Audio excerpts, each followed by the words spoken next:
பசுமை பசுமை பசுமை பசுமை பசுமை பசுமை பசுமை பசுமை பசுமை 90.4 FM. உங்களை முன்னேற்றும் நோக்கோடு பயணிக்கும் பசுமை 90.4 FM. இனி என்றும் உங்களோடுதான். இந்திய விடுதலை நாள் அமுதப் பெருவிழா, இந்திய அரசின் விஞ்ஞான் பிரசார் அறிவியல் பலகை, தமிழ்நாடு அரசின் அறிவியல் தொழில்நுட்ப மையம், பசுமை 90.4 இணைந்து வழங்கும் சிறப்பு தொடர் நிகழ்ச்சி அறிவியலோடு விளையாடு.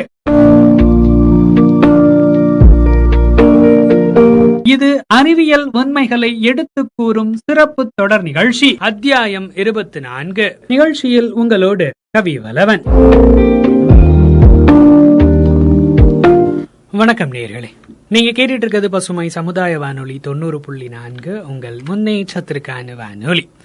அறிவியலோடு விளையாடு சிறப்பு தொடர் நிகழ்ச்சியில் இணைஞ்சு நிறைய தகவல்களை கேட்டுக்கிட்டு இருக்கோம். இந்த அத்தியாயத்துல கொஞ்சம் வித்தியாசமான தகவல்களை நம்ம கேட்க போறோம். மாணவர்களுடைய உரையாடல் பகுதி இது.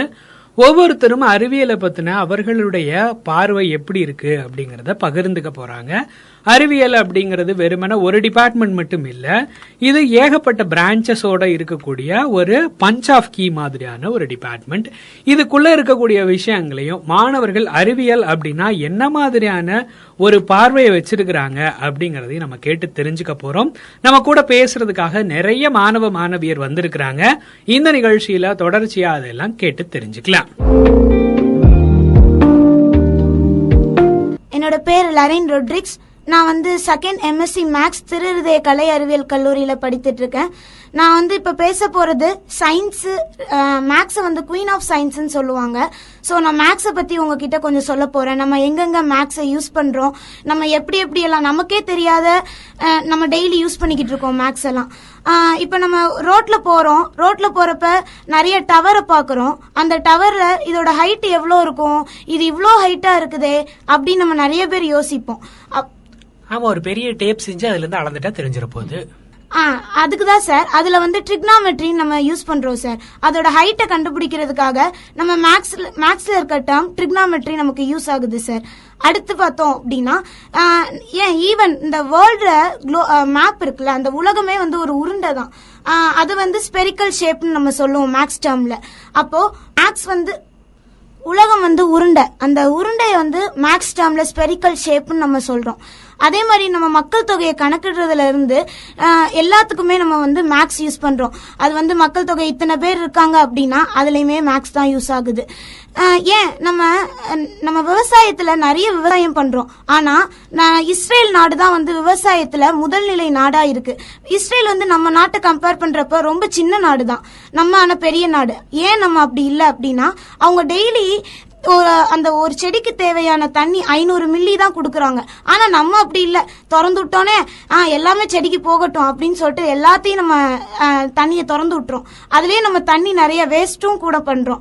ஆனா இந்த மாதிரி நம்ம சின்னதா யோசித்து பண்றனால அவங்க பாருங்க ஒரு சின்ன நாடா இருந்துட்டு விவசாயத்துல முதல் நிலையா இருக்கிறதுக்கு காரணம் இந்த 500 மில்லி, ஒரு நாளைக்கு ஒரு செடிக்கு 500 மில்லி தான் தேவை, அதை மட்டும் தான் ஊத்தணும் அப்படின்னு ஊத்துறாங்க. அதனால அவங்க ஃபர்ஸ்டா இருக்காங்க. அப்புறம் டெய்லி போறப்ப பில்லர் ஒன்னு குட்டையா இருக்கும், ஒன்னு நெட்டையா இருக்கும் ஒரு பாலத்துல.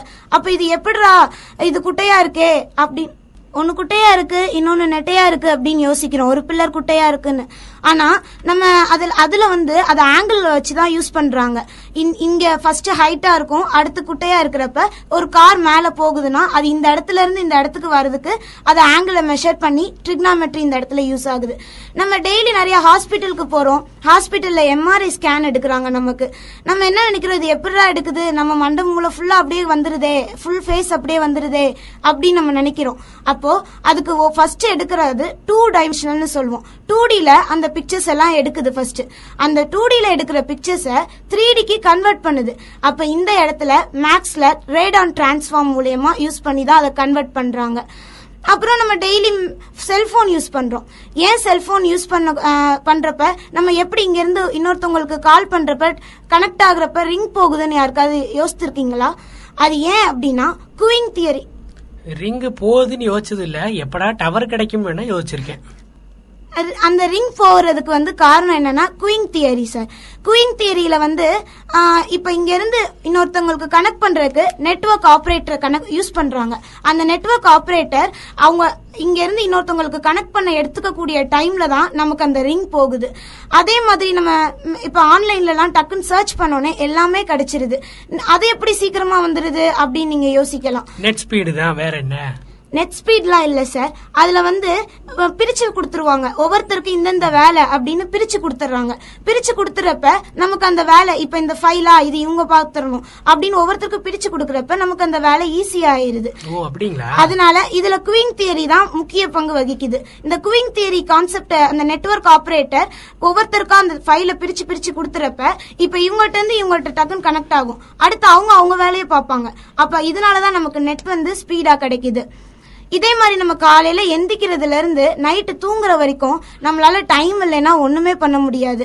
ஏன் நீங்க வேலைக்கு போறப்ப ஐயோ டைம் ஆச்சேன்னு ஓடுவீங்க.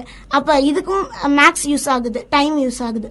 இப்போ ஹோட்டல் போறீங்க, சாப்பிடுறீங்க, எவ்வளவு சாப்பாடு ஆர்டர் பண்றது, எவ்வளவு காசு ஆகும் அப்படின்னு யோசிப்போம். ஆனா நம்ம மேக்ஸை யூஸ் பண்ணோம் அப்படின்னா அந்த இடத்துல ஃபிராக்ஷன், மல்டிப்ளிகேஷன், அடிஷன், சப்ராக்ஷன் இது எல்லாமே யூஸ் ஆகுது. இத்தனை பேத்துக்கு இவ்வளோ சாப்பாடு வேணும், இதுக்கு இவ்வளோ காசு ஆகும் அப்படின்னு ஃபிராக்ஷன் அங்க யூஸ் பண்றோம். அதே மாதிரி இப்போ ஒரு வீட்டுல தங்கி இருக்கிறீங்க, ஒரு வீடு கட்டுறதுக்கு தேவையானது வந்து என்னன்னு கேட்டா மண்ணு, செங்கல் அப்படின்னு சொல்லுவீங்க. ஆனா அதுக்கு மெஷர்மெண்ட்னு ஒண்ணு தேவைப்படுது. இங்க இருந்து இவ்வளோ அளவுக்கு எத்தனை சதுரடி அப்படின்னு அளக்குறாங்க. அந்த சதுரடி கூட மேக்ஸ் யூஸ் பண்ணி தான் மெஷர் பண்றாங்க. இதே மாதிரிதான் சார் நம்ம ஒவ்வொரு நாளும் நம்ம மேக்ஸ் நமக்கே தெரியாம ஒரு சின்ன சின்ன விஷயத்துல யூஸ் பண்ணிக்கிட்டே வரோம். ராக்கெட் லான்ச் ஆகுது, அந்த ராக்கெட் லான்ச் ஆறதுல கூட இவ்வளவு தூரத்துல அது ஃபியூயல் எடுத்துட்டு போகும். அளவுக்கு மீறி ஃபியூயல் எடுத்துட்டு போறப்ப ஈஸியா ராக்கெட் வந்து லான்ச் ஆறது கஷ்டமா இருக்கும். அப்ப இவ்வளோ ஃபியூயலுக்கு இவ்வளவுதான் தேவை அப்படின்னு சொல்லிட்டு அங்க வந்து மேக்ஸ் யூஸ் பண்றாங்க, டிஃபரன்ஷியல் ஈக்குவேஷன். அதுக்கப்புறம் பாத்தீங்கன்னா டெய்லி நம்ம வந்து பணம் எடுக்கிறதுக்கு ஏடிஎம் போறோம். ஏடிஎம்ல வந்து மேக்ஸ் கான்செப்ட் ராமானுஜம் ஐயா வந்து சொன்ன கான்செப்டை வச்சு நம்ம அதுல வச்சுதான் அந்த இயந்திரத்தை கண்டுபிடிச்சிருக்காங்க. இந்த மாதிரி நம்ம சின்ன சின்ன விஷயமா ஒவ்வொரு விஷயமும் ஏடிஎம் மட்டும் இல்ல, ஏடிஎம், ஏசி, ஏர் கூலர் இப்படி எல்லாத்துலயுமே ஒரு சின்ன சின்ன பேசிக் மேக்ஸ் கான்செப்ட் யூஸ் ஆகுது. Without maths we can do nothing. அறிவியலால் ஆகாதது எதுவுமே இல்ல, அதன் வளர்ச்சிதானே மனித குலத்தின் ஆற்றலின் எல்ல. அறிவியலால் ஆகாதது எதுவுமே இல்ல, அதன் வளர்ச்சிதானே மனித குலத்தின் ஆற்றலின் எல்ல. நொடிக்கு நொடி அறிவியலின் புதிய முயற்சியால், நொடிக்கு நொடி அறிவியலின் புதிய முயற்சியால் மனிதன் சிரித்திடவே புதிய விடியல் நம்ம பூமியில். மனிதன் சிரித்திடவே புதிய விடியல் நம்ம பூமியில். அறிவியலால் ஆகாதது எதுவுமே இல்ல, அதன் வளர்ச்சிதானே மனித குலத்தின் ஆற்றலின் அல்ல. கைபேசி, தொலைபேசி அறிவியல் தாங்க, காணும் தொலைக்காட்சி நிகழ்வுகளும் அறிவியல் தாங்க.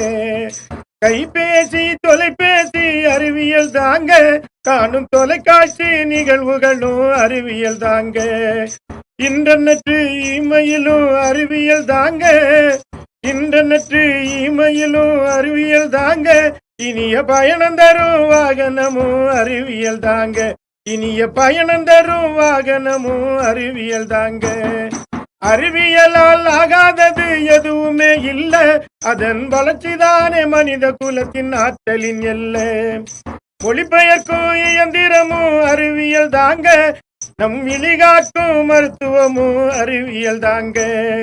மொழிபெயர்க்கும் இயந்திரமும் அறிவியல் தாங்க, நம் விழிகாட்டும் மருத்துவமும் அறிவியல் தாங்க. சுற்றும் பூமி நிகழ்வை உணர செய்திடும் நம்மை, சுற்றும் பூமி நிகழ்வை உணர செய்திடும் நம்மை சூரிய சக்தியினால் பயனை தரும் அறிவியல் தாங்க, சூரிய சக்தியினால் பயனை தரும் அறிவியல் தாங்க. அறிவியலால் ஆகாதது எதுவுமே இல்ல, அதன் வளர்ச்சிதானே மனித குலத்தின் ஆற்றலின் எல்ல. ஏசி முதல் இயந்திரங்கள் இயங்க செய்திடும் நம் எல்லோருக்கும் சிறந்த வாழ்வை நாளும் கொடுத்திடும். ஏசி முதல் இயந்திரங்கள் இயங்க செய்திடும். நம் எல்லோருக்கும் சிறந்த வாழ்வை நாளும் கொடுத்திடும். வானவெளியில் வர்ணமிகு ஜாலங்காட்டுங்க, வானவெளியில் வர்ணமிகு ஜாலங்காட்டுங்க. பசுமை வானொலியின் நிகழ்ச்சியினை கேட்டு மகிழுங்க, பசுமை வானொலியின் நிகழ்ச்சியினை கேட்டு மகிழுங்க. தினமும் கேட்டு மகிழுங்க, நீங்க கேட்டு மகிழுங்க. பாடல் கலைமாமணி ஆ பழனியா பிள்ளை அவர்கள், பாடியவர் கண்டன்விலை திரு இ ராஜேந்திரன் அவர்கள். என் பேர் இனிகோவலன். நான் சேகர் ஆர்ட் காலேஜில் ஃபஸ்ட்டு ஃபிசிக்ஸ் படிக்கிறேன். இது ஒரு சின்ன இன்ட்ரோ மாதிரி, அதாவது ஒரு சயின்ஸை பற்றி ஒரு சின்ன ஸ்பீச் மாதிரி இங்கிலீஷில் தரேன். Interlinked all the parts of the world. Science is important because it influences most aspects of everyday life, including food, energy, medicine, transportation, leisure activities and more. The scientific inventions are playing a key role in the life of human. Science has lifted up human spirit by teaching its students hidden truths and inspiring feats of technology genius.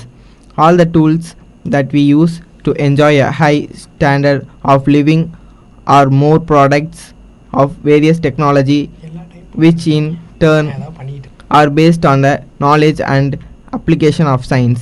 If one wants to comfortable daily life, one should appreciate the importance of science. Some example products are tools we use in our daily life. Food such as rice, wheat, vegetable are based on botany. Household of bricks, cements, medicine are based on chemistry. Electricity serves as our domestic servant for lighting, temperature control and operation of household application comes under physics. Science and technology are extremely important in our daily life. They made our life simpler, fast and more secure. Science has given numerous useful gifts to mankind. We want to understand that if it is not just new technology, invention or new medicine, there is more than that in our life, day-to-day life. So we should not think that science is a danger which destroys our life. We don't know that the real help. We don't know that it really helps all our lives in daily. We are responsible how we use and how. வேற ஒன்றும் இல்லை, அறிவியலோட எல்லா பிரான்ச்சஸ்லையும் என்னென்ன பண்ணிக்கிட்டு இருக்கோம் அப்படிங்கிறத ரொம்ப சுருக்கமாக சொல்லியிருக்காரு அப்படின்னு தான் நினைக்கிறேன். அறிவியல் அப்படிங்கிறது ஒரு தனிப்பட்ட விஷயம் இல்லை. இயற்பியல், வேதியியல், கணிதம், எலக்ட்ரிக்கல்ஸ் இப்படின்னு சொல்லிட்டு எல்லா விதமான துறைகள்லையும் அறிவியல் தன்னகத்தை கொண்டிருக்கு அப்படின்னு தான் சொல்லணும். தம்பியும் அதைத்தான் அதோட சின்ன வளர்ச்சியை சுருக்கமாக சொல்லி முடிச்சிருக்காரு அப்படின்னு நான் நினைக்கிறேன். ரொம்ப நன்றி தம்பி, நல்லா பேசுனீங்க. இப்போ 2 பேர் நம்ம கூட இருக்காங்க. இவங்க என்ன பண்ணுறாங்க அப்படிங்கிறத நான் கேட்டப்போ, தனியாக பேசுகிறதுக்கெலாம் விருப்பம் இல்லைங்க, நாங்கள் ஒரு கான்வர்சேஷன் மாதிரி பண்ணி கண்டிப்பாக உங்களுக்கு அறிவியலை புரிய வச்சிடறோம் அப்படின்னு சொல்லியிருக்காங்க. சரி, என்ன மாதிரியான ஸ்பீச் பேச போகிறாங்க அப்படிங்கிறது எனக்கும் தெரியாது. அவங்க பேசட்டும், அதில் எவ்வளோ அறிவியல் இருக்குது அப்படிங்கிறத நம்ம பார்க்கலாம். என் பேர் ஸ்ரீ ஜெயாம்பிகா. திருஹிருதய கல்லூரியில் 3ஆம் ஆண்டு வேதியியல் படிக்கிறேன். ஹாய், ஹலோ, நான் சகாய சலோமி பேசுகிறேன். Third chemistry, sacred art college. இப்போ நாங்கள் உங்களுக்கு அறிவியலை புரிய வைக்கிறதுக்காக ஒரு கான்வர்சேஷன் பண்ண போகிறோம். அது எந்த மாதிரியான கான்வர்சேஷன் பார்த்தீங்கன்னா, நம்ம உடம்புல என்னென்ன இயற்கை தனிமங்கள் இருக்குது, அது என்னவெல்லாம் எந்த மாதிரியான தனிமங்கள் இருக்குது, அது எப்படியெல்லாம் நம்ம உணவு வழியாக எப்படி நம்ம உடலுக்கு செல்லுது அப்படின்றத பற்றி உங்களுக்கு சின்ன ஒரு கான்வர்சேஷன் மூலம் உங்களுக்கு புரிகிற மாதிரி சொல்ல போகிறோம். ஆமாம், நம்ம லேபில் இருக்க வேதிப்பொருட்களை பற்றி நமக்கு தான் நல்லா தெரியுமே, அதை இந்த உலகத்துக்கு சொன்னால் என்ன? சரி, இந்த நாளில் எந்த தனிமத்தை பற்றி சொல்ல போகிறோம்? இந்த வாரம் நம்ம ஒரு தனிமம் இல்லை, நம்ம நிறைய தனிமத்தை பற்றி பேச போகிறோம். அப்படியா? ரொம்ப பெருசாக சொல்லுவியோ? ஐயோ, அப்படிலாம் பெருசாலாம் எதுவும் சொல்ல போகிறதில்ல. நம்ம உடம்புல இருக்க வேதிப்பொருட்களை பற்றி தான் நான் பேச போகிறேன். மனுஷங்களோட உடம்புல வேதிப்பொருட்கள் இருக்கா? அப்புறம் சொல்லப்போனால் மனித உடலே ஒரு வேதியியல் கூடம் தான். நம்ம உடம்புல 94% இயற்கை தனிமங்களில் 5ல் 1 பங்கு மனித உடலை உருவாக்குறதுல முக்கிய பங்காற்றுது. ஓ, அப்படி ஆச்சரியமாக இருக்கே. இந்த அத்தியாவசிய தனிமங்களோட அளவு குறைஞ்சா நமக்கு நோய் வரும், நம்மளால நல்லா வாழ முடியாது. குறிப்பா நம்மளோட வளர்ச்சி தடைபடுது. இதுல இவ்வளவு விஷயம் இருக்கா? ஆமா, இது மட்டும் இல்ல, நமக்கு நிறைய இருக்கு. எலும்பு அப்புறம் நம்ம செல்களை கட்டமைக்குது. மேலும் உடலோட அமில கார சமநிலையை பராமரிக்குது. வேதி வினைகளை தூண்டுதுன்னு நிறைய வேதிப்பொருட்கள் இந்த வேலையை செய்யுது. கொஞ்சமாவது மூச்சு விட நேரம் கொடுப்பா. மனுஷ உடம்புக்குள்ள இந்த வேதிப்பொருட்கள் இன்னும் பல வேலை செய்யுது. நீ இதுக்கே இவ்வளோ ஷாக் ஆயிட்டா இப்படிப்பா? சரி, எந்த வேதிப்பொருள்னு நீ சொல்லவே இல்லையே. 4, மொத்தம் 6 தனிமங்கள் நம்ம உடம்புல இருக்கு. அதில் மொதல் 4 வந்து ரொம்ப பெரு அளவில் இருக்கு, மீதி 2 கொஞ்சத்தில் இருக்கு. அந்த மொதல் 4 என்னென்னா ஆக்சிஜன், கார்பன், ஹைட்ரஜன், நைட்ரஜன். அடுத்து 2 வந்து கால்சியமும் பாஸ்பரஸும். அதெல்லாம் எந்த அளவில் மனுஷ உடம்புக்குள்ள இருக்கு? முதல் 4 தனிமம் நான் சொன்னேன்ல, அது மட்டும் 96% இருக்கு. அப்பாடி, இவ்வளோ இருக்கா? ஆமாம், இதுக்கு பேர் தான் பெரும் தனிமங்கள்னு சொல்கிறாங்க. ஏன் அப்படி சொல்கிறாங்கன்னா, நம்ம உடலில் பெருமளவில் நிறைஞ்சிருக்கிறதுனால தான் அதை பெரும் தனிமங்கள்னு சொல்கிறாங்க. அது தசைகளையும் உறுப்புகளையும் உருவாக்குது. சரி, நம்ம உடம்புல ஆக்சிஜனும் நைட்ரஜனும் அதிகமாக இருக்குது, உண்மைதான் இருக்கும். மனுஷன் நிறைய தண்ணி குடிக்கிறானே, அது எதனால? ரொம்ப சரியாக சொன்னேன். 50 to 70% தண்ணீர்னு தான் சொல்கிறாங்க நம்ம மனுஷ உடலில். அது மட்டுமில்ல, செல்களிலும் 65% 90% தண்ணீர் இருக்கு. ஆச்சரியமா இருக்குல்ல? சரி, இந்த நைட்ரஜனும் கார்பனும் எப்படி மனுஷ உடம்புல போகுது? அதான் நம்ம நிறைய சாப்பிட்றோம்ல, அந்த நிறைய சாப்பிட்றதுல இருக்க கார்பனை அடிப்படையாக கொண்ட கரிம பொருட்கள் தான் அதில் வந்து நமக்கு ரொம்ப அதிகமாக இருக்கு. ஆமால, சாப்பாட்டில் உள்ள புரத வழியாக ஹைட்ரஜன் போகும். ஓ, தண்ணி சாப்பாடு வழியாக தான் இந்த பெரும் தனிமங்கள் எல்லாம் நம்ம உடம்புல நிறைய இருக்கு. ஆமாம், இப்போ நம்ம ஒரு 70 கிலோ கண்ட மனுஷன் வந்து எவ்வளோ தனிமங்கள் இருக்குது அப்படின்னு நம்ம பார்க்க போகிறோம். ஆக்சிஜன் வந்து 65% இருக்குது, கார்பன் வந்து 18% இருக்குது, ஹைட்ரஜன் வந்து 10% இருக்குது, நைட்ரஜன் 3% இருக்குது, கால்சியம் வந்து 1.4% இருக்குது, பாஸ்பரஸ் வந்து 1% இருக்குது. இப்போது நம்ம வாழைப்பழத்தில் இருக்க நம்ம ஏன் நைட்டு சாப்பிட்றப்போ பால் குடிச்சிட்டு தூங்குங்கன்னு சொல்கிறாங்க, அப்புறம் வாழைப்பழம் சாப்பிட்டுட்டு தூங்குனா நமக்கு நல்லா ஏன் தூக்கம் வருதுன்னு சொல்கிறாங்கன்னு இப்போ ஒருத்தவங்க சொல்ல போகிறாங்க. வாழைப்பழத்தில் பார்த்தீங்கன்னா மெக்னீஷியம் நிறையா இருக்குது. அது நைட்டு நம்ம சாப்பிட்டுட்டு படுத்தோன்னா நல்ல ஒரு தூக்கம் கிடைக்கும். அதுக்காக தான் வாழைப்பழம் சாப்பிட்றது. தயிர் சாப்பிட்றனால சளி பிடிக்கும் அப்படி இப்படி நம்ம சொல்கிறோம், அதெல்லாம் பொய்யான ஒரு விஷயந்தான். குழந்தைங்களுக்கெல்லாம் நல்லா தயிர் கொடுங்க, அது வந்து நல்ல உணவு தான். தயிரில் வந்து ப்ரோபயாட்டிக்ன சத்து வந்து அதிகமாக இருக்குது, குடலுக்கு அது நல்லது. குழந்தைகளுக்கு அஜீரணம் எதுவும் வராது, அலர்ஜியும் வராது. அப்புறம் நம்ம கேர்ள்ஸ் வந்து பொட்டு வைக்கிறோம். அந்த பொட்டு ஏன் வைக்கிறோம் அப்படின்னா, அதில் வந்து ஒரு ஃபோர்ஸ் இருக்குது, எலக்ட்ரோ மேக்னெட்டிக் மின்காந்த அலைன்னு ஒரு ஃபோர்ஸ் இருக்குது. அந்த நெற்றி பொட்டில் இருக்க அந்த நெற்றி வந்து நமக்கு மனித உடல் சக்தியை வெளிப்படுத்துது, மேலும் நினைவாற்றலை அதிகரிக்குது. அவ்வளோ ஈஸியாக வந்து பொட்டு வைக்கிற பெண்களை வந்து மெஸ்மரிசம் செய்ய முடியாதுன்னு சொல்கிறாங்க. நம்ம ஏன் கொலுசு போடுறோன்னு எல்லாரும் போடுறோம், கொலுசு ஏன் போடுறோம் எதுக்கு போடுறோன்றது வந்து தெரியலை, நமக்கு தெரியாமே அதை அணிஞ்சிக்கிட்டு இருக்கோம். அது வந்து எதுக்காக போடுறோன்னா, கல்லீரல், மண்ணீரல், பித்தப்பை, சிறுநீரகம், வயிறு போன்ற உறுப்புகள்லாம் செயல்திறனை தூண்டும். கொலுசு வந்து கர்ப்பப்பை இறக்கை பிரச்சனையை வந்து சரி செய்யும். மெட்டி, நம்ம கல்யாணத்தப்போ மெட்டி போடுறாங்க. அது ஏன் அப்படின்னா, மெட்டி வந்து 2வது விரலில் போடுவாங்க. அந்த 2வது விரலில் இருக்க பூமி துருவ ஆற்றல்களை வந்து உடம்புக்குள்ள செலுத்துது. அதனால் அது கர்ப்பப்பையோட நீர் சமநிலையை பாதிக்க செய்யாமல் இருக்குது. இன்னும் சிலரில் வந்து மூக்குத்தி இன்னும் குத்துற வழக்கம் இருக்குது, அது நல்லது தான். அது மூக்குத்தி ஏன் குத்துறோன்னா, மூக்கில் உள்ள சிறு புள்ளிகளுக்கும் பெருங்குடலுக்கும் சிறுகுடலுக்கும் உள்ள தொடர்பு இருக்குது. அது சம்மந்தமான நோய்கள் வந்து குணமாகும். உஷ்ணம், வாயு வெளியேற்றம், அதுக்காக தான் வந்து மூக்குத்தி குத்துறது. கோயிலெல்லாம் கோபுரத்தில் கலசம் வைப்பாங்க. அது எதுக்காக பார்த்தோம்னா, நம்ம ஊருக்குள்ளே ஒரு இடி இடித்தாலோ அதை இடிதாங்கியாக பயன்படுது, அதுக்காக தான் அந்த கலசம் வைக்கிறாங்க. ஊர் கோபுரம் தான் ஊர்லேயே பெருசாக இருக்க மாதிரி அந்த இடிதாங்கியாக வந்து அந்த கலசம் வந்து செயல்படுது. இன்றைக்கி அதை விட பெரிய பில்டிங்ஸ்லாம் வந்தாச்சு, அதனால் இடிதாங்கியாக அது மட்டுமே பயன்படாது. இன்றைக்கி இடிதாங்கியல் செப்பரேட்டாக வச்சு தான் ஆகணும். முன்னாடி இருக்க காலத்தில் கண்டிப்பாக கோவில்கள் தான் ஊர்லேயே பெரிய ஒரு இடத்துல இருந்திருக்கும், அப்போது இடிதாங்கியாக அவைகள் பயன்பட்டுருக்கும். தேங்க்யூ. ரொம்ப நன்றி. ஒரு சின்ன கான்வர்சேஷன் வழியாக எங்களுக்கு அறிவியலை ரொம்ப ஈஸியாகவே புரிய வச்சுருப்பீங்க அப்படின்னு நான் நம்புகிறேன். அறிவியலோடு விளையாடு சிறப்பு தொடர் நிகழ்ச்சியில இன்னைக்கு அத்தியாயம் மாணவர்களுக்கானது அப்படின்னு சொல்லலாம். மாணவர்களுடைய பார்வை அறிவியல் சார்ந்து எப்படி இருக்கு அப்படிங்கறத இன்னைக்கு நிகழ்ச்சி நமக்கு காட்டி கொடுத்திருக்குது. நிறைய தகவல்கள் மாணவர்கள் இவ்ளோ யோசிக்கிறாங்களா அப்படிங்கறதே நமக்கு தெரியக்கூடிய ஒரு விஷயமா தான் இன்னைக்கு அத்தியாயம் இருந்திருக்குது. அறிவியலோட விளையாடக்கூடிய ஒவ்வொருத்தரையும் அறிவியல் அடுத்த கட்டத்துக்கு நகர்த்த போகுது அப்படிங்கறதையும் நம்ம உணர்ந்துகிட்டு இருக்கோம். இன்னைக்கு நிகழ்ச்சியில மாணவ மாணவிகள் நிறைய பேர் பங்கேற்று இருக்கிறாங்க. அவங்க எல்லாருக்கும் பசுமை வானொலி சார்பாகவும் நேயர்கள் சார்பாகவும் நன்றியை தெரிவிக்கலாம். தொடர்ச்சியா அறிவியலோட விளையாடலாம், அறிவியலை கத்துக்கலாம், அறிவியலை தெரிஞ்சுக்கலாம். அறிவியலோடு விளையாடு, அறிவியலோடு விளையாடு. ஆயிரம் ஆயிரம் அறிவியலு அன்றாடத்துல கொட்டி கிடக்கு. ஆயிரம் ஆயிரம் அறிவியலு அன்றாடத்துல கொட்டி கிடக்கு. ஆயிரம் ஆயிரம் அறிவியலு அன்றாடத்துல கொட்டி கிடக்கு. குக்கருல கும்மாலும் போடுவது அறிவியலு. இருட்டிலும் ஒளியாக மின்னுவது அறிவியலு. குக்கருல கும்மாலும் போடுவது அறிவியலு. இருட்டில ஒளியாக மின்னுவது அறிவியலு. ஆயிரம் ஆயிரம் அறிவியலு அன்றாடத்தில கொட்டி கிடக்கு. ஆயிரம் ஆயிரம் அறிவியலு அன்றாடத்தில கொட்டி கிடக்கு.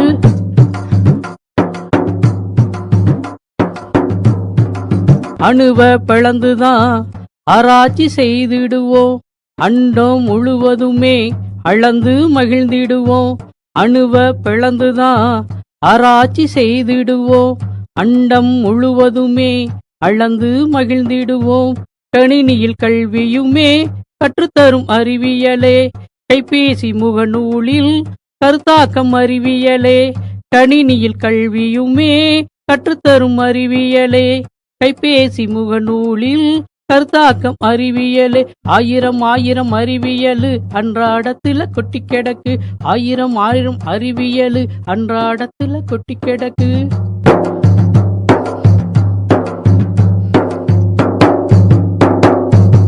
விவசாயம் செய்திடுவோம், விண்ணிலே பறந்திடுவோம். விவசாயம் செய்திடுவோம், விண்ணிலே பறந்திடுவோம். விளையாடுவோம் விளையாடுவோம், அறிவியலோடு விளையாடுவோம். விளையாடுவோம் விளையாடுவோம், அறிவியலோடு விளையாடுவோம். விண்ணிலே பறந்திடுவோம், விவசாயம் செய்திடுவோம். விவசாயம் செய்திடுவோம், விண்ணிலே பறந்திடுவோம். விளையாடுவோம் விளையாடுவோம், அறிவியலோடு விளையாடுவோம். ஆயிரம் ஆயிரம் அறிவியலு அன்றாடத்தில கொட்டி கிடக்கு. ஆயிரம் ஆயிரம் அறிவியலு அன்றாடத்தில கொட்டி கிடக்கு. அன்றாடத்தில கொட்டி கிடக்கு. அன்றாடத்தில கொட்டி கிடக்கு. அறிவியலோடு விளையாடு, அறிவியலோடு விளையாடு. இந்த அறிவியலோடு விளையாடு சிறப்பு தொடர் நிகழ்ச்சியை பத்தின உங்களுடைய கருத்துக்களை பசுமை வானொலி 90.4 H2/30 ஆரம் காலனி செகண்ட் கிராஸ் திண்டுக்கல் அப்படிங்கிற அட்ரஸ்க்கு எழுதி அனுப்பலாம். இல்லைன்னா 9486974747 அப்படிங்கிற நம்ம பசுமை வானொலியோட வாட்ஸ்அப் நம்பருக்கு அனுப்பலாம். இது இல்லாம பசுமை FM அப்படிங்கிற FB, இன்ஸ்டாகிராம், ட்விட்டர் பேஜுகள்லயும் உங்களுடைய கருத்துக்களை நீங்க பகிர்ந்துக்கலாம். இன்னொரு நிகழ்ச்சியில உங்களை சந்திக்கும் வரை உங்களிடமிருந்து விடை பெறுவது உங்கள் அன்பு தோழன் கவிவலவன்.